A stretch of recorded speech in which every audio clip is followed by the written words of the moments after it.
boxing truth here. Finally, some news coming out about this fight. A lot of speculation that Loma was going to have issues getting into the United States. Stuff about tune-ups, needing to be tuned up for a unification fight. That Lomachenko side asked for a tune-up. This was according to even Lopez himself, people in the media. So, Lopez is just, keep training and keep putting the work in and stop talking less to the media, because some of the things he says doesn't add up.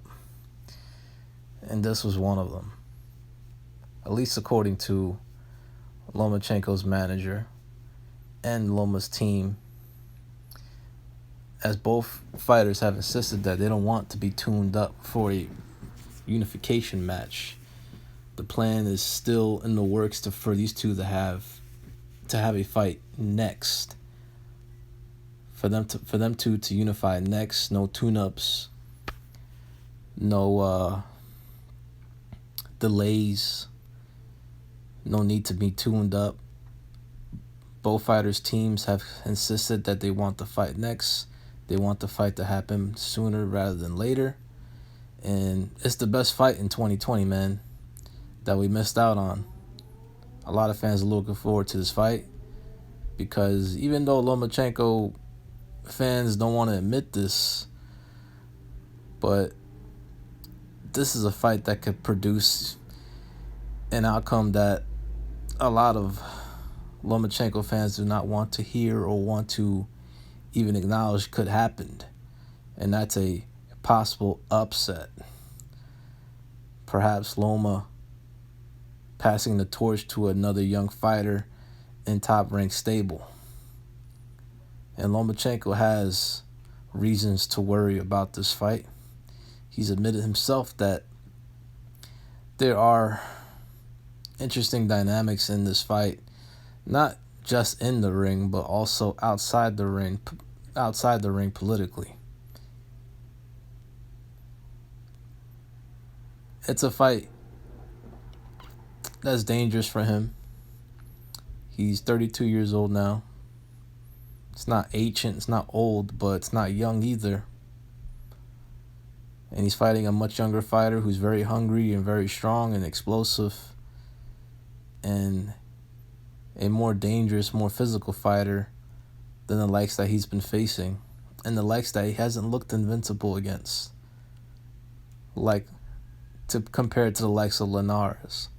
Linares is more experienced, but is not as physically strong, not as physically tough, not as powerful as a Teofimo Lopez, not as young, not as fresh.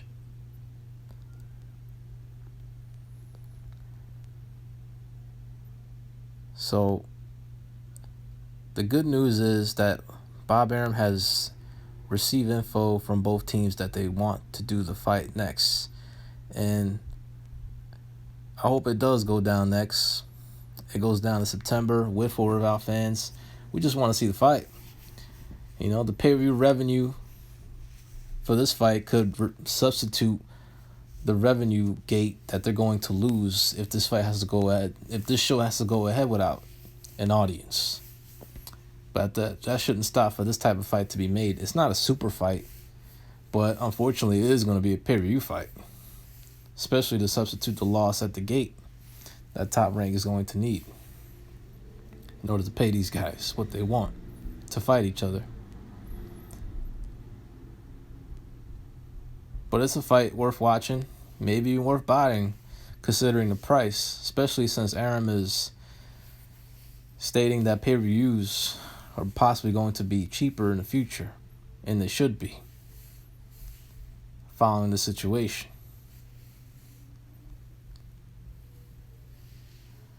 But yeah, man, there's no need for tune-ups. It's not like both guys have been overly active.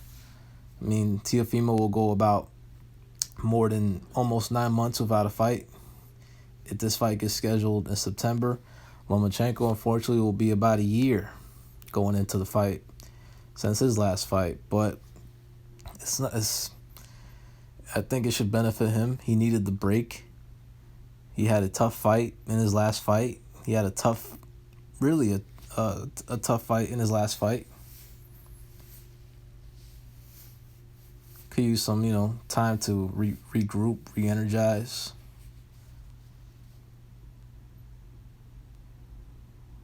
But yeah, man, this is the best fight of 2020, man. And it should go down as soon as possible. Especially since Lopez is possibly having a lot of trouble making the lightweight division, considering his size and troubles he's had in trying to make the weight already. So sooner rather than later, we want to watch the fight of the year. One of the most intriguing fights to be made that was announced or was in the process of being announced. We just want to see this fight, man. With or without an audience.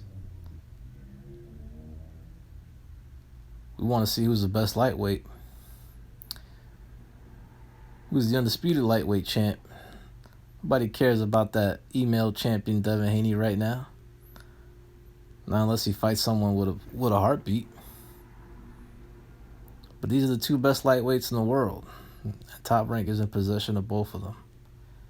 The winner of this fight is going to be their next superstar. And Top Rank doesn't really have a preference. It's a win-win for them. But if you had to twist their arm, they would much rather Lopez wins the fight. This is Boxing Truth. I'm out.